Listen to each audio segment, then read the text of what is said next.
This new Xbox controller has a feature that you never expected. But is it worth it? The showdown of a generation is about to kick off. Is it time to say goodbye to games with gold? Xbox has finally put out a new bundle, and one of my favorite games is leaving Game Pass. Let's discuss. What's up, guys, and welcome to my very first mega video. I'm calling it a mega video because it's been a couple of weeks since I've done a news update on the channel, and it's the first video of 2023, so why not start it with a bang? I'm going to be covering some older topics that may have come out over the winter holiday break, and I'm going to be covering new stuff to make sure that you're Xbox ready to start 2023. First up, we got a really awesome update regarding Redfall, which is a highly anticipated shooter made by Arkane Studios, the same guys who did Deathloop, Prey, and Dishonored. It's highly anticipated, especially for Xbox fans, because this is the first Arkane game that's exclusive to Xbox since Microsoft acquired their publisher Bethesda a couple of years ago. For those of you who are not aware, Redfall is an open world shooter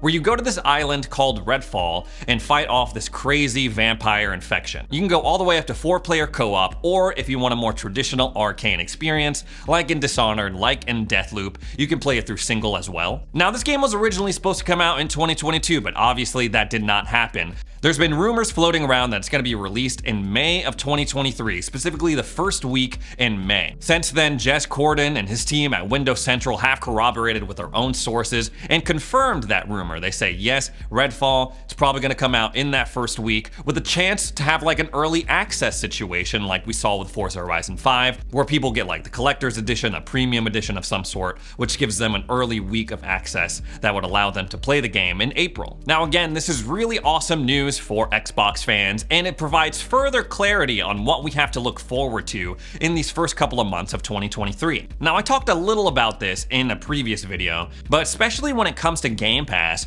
it looks like we're getting a pretty steady stream of decent content in the next couple of months. In the month of January, we're getting Persona 3 Portable, Persona 4, also, we're gonna get the console version of Age of Empires. Finally, it's making its way over to Xbox consoles. Previously, that franchise has only been on PC, and it's gonna make its debut on Xbox consoles at the end of January, starting with Age of Empires 2 Definitive Edition. Also this month, we're getting Monster Hunter Rise. Yes, it's making its way off of Switch, going multi-platform, and it's coming to Game Pass day one when that happens. Atomic Heart is gonna be coming out February 21st, and then Wolong Dynasty is set to debut on Game Pass on March 3rd. March could be a really interesting month too, because Ghostwire Tokyo, there's a possibility that that game will come to Xbox consoles and Game Pass. Ghostwire Tokyo had a similar situation to Deathloop, wherein it was this game that was published by an Xbox studio, but was locked to PlayStation consoles. Ghostwire Tokyo came out in March 2022, and it's widely believed that PlayStation had a year exclusivity deal on that, which would expire this March, and therefore make it eligible to come to Xbox consoles and Game Pass as well. And then of course, like I was just saying, Redfall is going to be coming to Xbox and Game Pass in May. Now the big question on everyone's mind is probably, okay, that's really cool, Redfall, okay, that sounds great, coming in May, whatever, but what about Starfield? Now back in the June Xbox Bethesda showcase, they said, hey, these are games that are coming out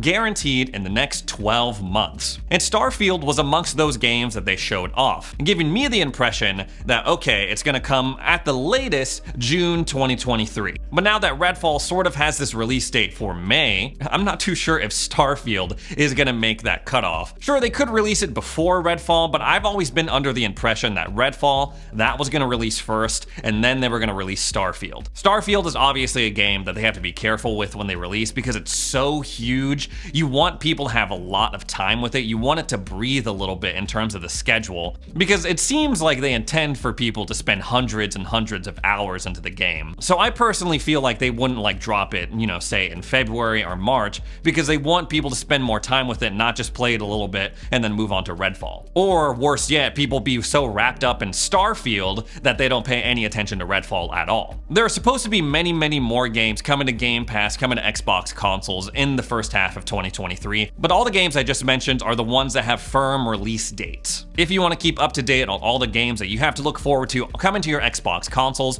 make sure you like this video and subscribe for future updates. But like I always say, Game Pass giveth and Game Pass taketh away. As per usual, we are losing a number of games, sort of in the midway mark of this month. One of my favorite games that I played in 2022 is also among the games that are leaving the service this month. Very, very sad. I'm talking about Nobody Saves the World. Nobody Saves the World is a 2D top-down action RPG where you start off as this like kind of a blob of a person. You start out literally as a nobody, but later on get the ability to transform into all different sorts of classes and creatures, giving you different abilities. You can turn into a ranger, a knight, a dragon, a slug, a horse, a bodybuilder, a monk, a zombie, a necromancer, and many, many, many, many, many other things. I found the art of this game very, very charming. It kind of gave me an old school Cartoon Network vibe. I had a good time experimenting with the different builds and creatures and forms that you can turn into. And when everything was all said and done, I was like, okay,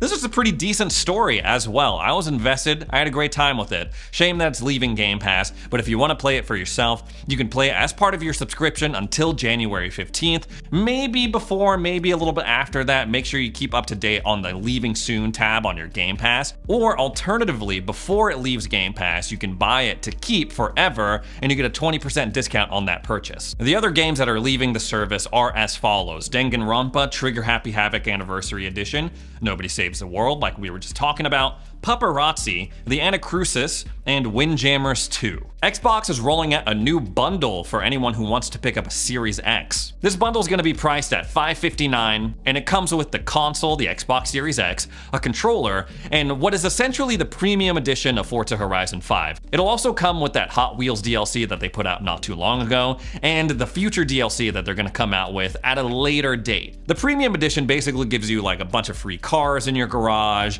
and you get some extra perks with that. This bundle right now is only available in the United States, Canada, and select Asian markets. And on one end, I'm like, okay, this is a kind of cool bundle because you get the Xbox, you get one of the best games that Xbox has put out over the past couple of years. Probably the best game that they've put out this generation for sure. And I've said this before on the channel, I'm not usually a racing game guy, but I had a really good time with this game. And that Hot Wheels expansion is really, really fun. But at the same time, I'm a little bit confused. I'm like, okay, Forza Horizon 5, great game, but that game came out in 2021. Now we're in 2023. Seems a little bit late to be offering bundles that include that game. And Forza Motorsport 8 is supposed to be coming out in the spring of this year, so it's like, why not wait and then bundle that game with a console? Or, it's just a little confusing, the timing. But we really don't see a lot of Series X bundles specifically. We've seen a couple for the Series S, so it's pretty notable that we're finally getting a bundle, even if it's a game that's a little bit older at this point. This bundle is currently listed on the Microsoft Store right now, and again, it's only available in the US,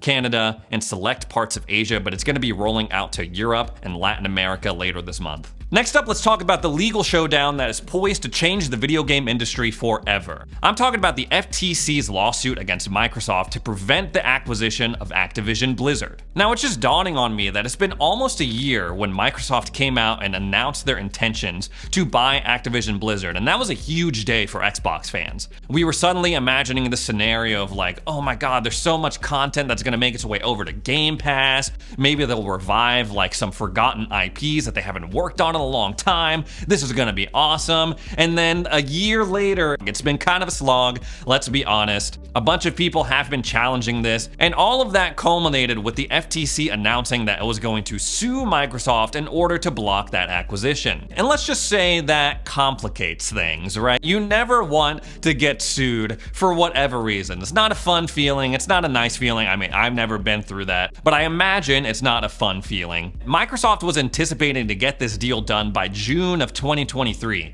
but now with this lawsuit in the mix, that's not gonna happen. But on January 3rd, this past Wednesday, there was a pre-trial hearing for this lawsuit. The things that can be done in a pre-trial hearing are as follows. Attorneys can file a range of motions. They decide which evidence can be presented and which cannot. The judge can determine if there is a fair cause for trial. And finally, plaintiffs can enter plea agreements. On that last point, that's pretty much the only update that we have. The FTC has has come out and made a statement saying that there's been no substantive settlement talks between the FTC and Microsoft. And it looks like this thing is going to trial, man. It looks like it's kicking off. Microsoft especially feels very confident in one of their legal filings last month that they said the commission cannot meet its burden of showing that the transaction would leave consumers worse off.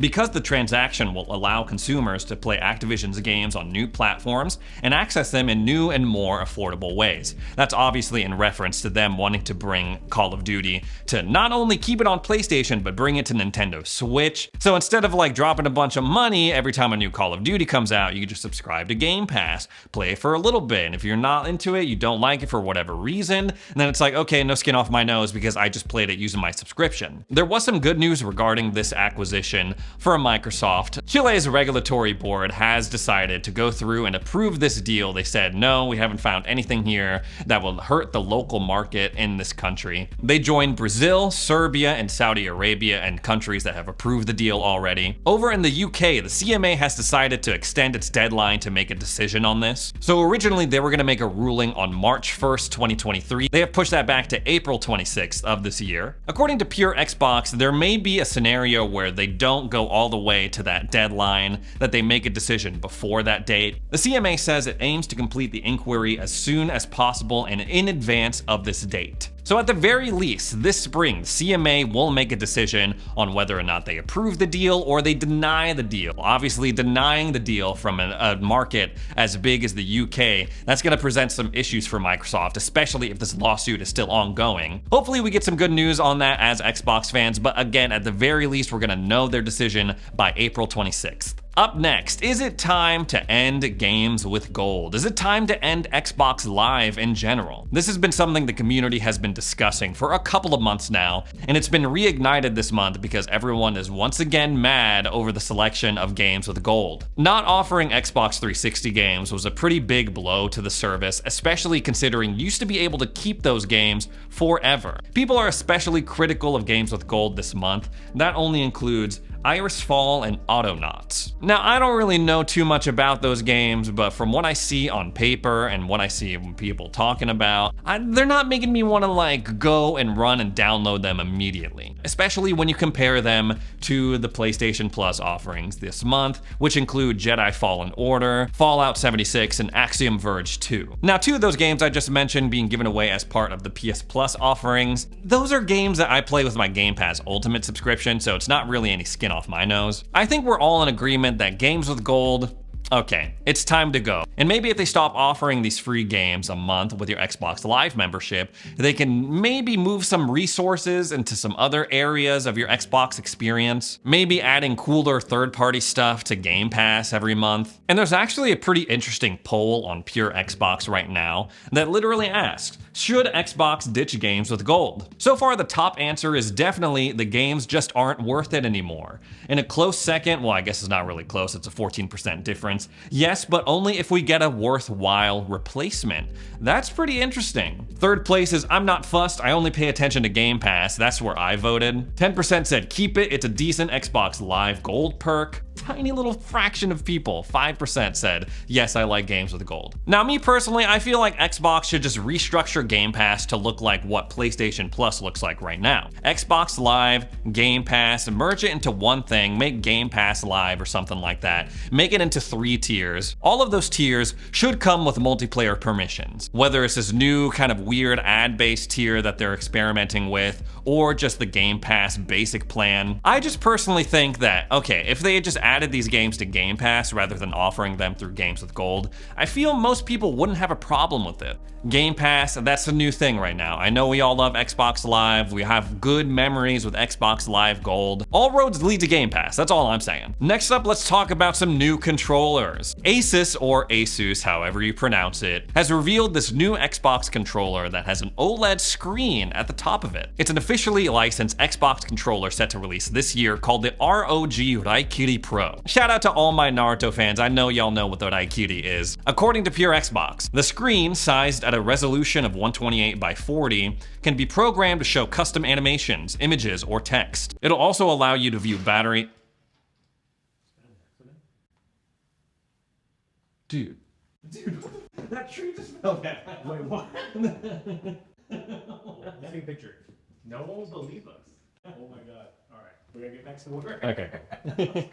This screen will also allow you to view battery life, Bluetooth connectivity, it'll show you microphone connectivity, amongst a number of other features. Buttons at the top of the controller allow profiles to be easily swapped mid-game. It looks like this controller is going to have a lot of pro features we've seen on these other builds as well, like 4 back buttons that have trigger locks. It'll also have an earphone jack and tri-mode connectivity. Now, this seems to be a gamepad built specifically with PC gamers in mind. There is a question on whether or not these features shown off in the video are going to be applicable to console gamers. They did make a note that both the Pro version and the regular version of this controller will only be usable on your Xbox console with a wired connection. The most notable thing about this controller is obviously the screen, especially because we saw news that Microsoft have filed this patent to put a screen on their controller as well. The main difference is that this Valkyrie Pro is an OLED screen and the patent that we saw from Xbox is an LCD screen. No doubt to try to keep the cost down on whatever controller that they put out in the future. At the end of the day, this is an interesting product because it kind of shows us a blueprint on what this patent could be and could be used for Xbox. It doesn't say anything about the price, but I imagine this controller is going to be quite expensive. We've seen these Elite Pro controllers climb up to like $250, $300 range. I'm sure that this controller with the OLED screen, with these Pro customizable features, with this tri-mode connectivity, it's going to be sort of in that range. If you're looking for a much cheaper option when it comes to these Xbox officially licensed controllers, HyperX has got you covered this year. This HyperX controller is called the Clutch Gladiator and it was debuted at CES 2023. It's like a big tech conference where they show off like laptops and different tech stuff. It's gonna be priced at $35, so again, much cheaper than these other controllers we've talked about on the channel. It is a wired controller like a lot of these third-party controllers that we see. According to Pure Xbox, the HyperX Clutch Gladiator controller is built for Xbox players to help enhance their gaming experience and maximize performance. The official licensed wired Xbox controller features dual trigger locks and remappable rear buttons to optimize control and adjust to different ways that various gamers play. In addition, powerful dual rumble motors add immersive and intuitive force feedback cues. Plus, with textured grips, Clutch Gladiator provides a comfortable, secure grasp of the controller, and it also features a 3.5mm stereo jack to easily connect to a wired headset. Now, all of that sounds really appealing to me. I have a controller that's sort of similar with the 8-bit do, 8-bit do, whatever you want to call it, Ultimate Xbox wired controller, but that only has 2 back paddles and it has no grips. And this Clutch Gladiator, it's coming out around the same price, $35, and it's offering a texturized grip plus those 4 back paddles that you would see in a traditional Pro controller. The Clutch Gladiator is supposed to be coming out in March and could be a good candidate or something to have around for anyone who games on a monitor like me or close to their gaming console, because like I said, it is wired.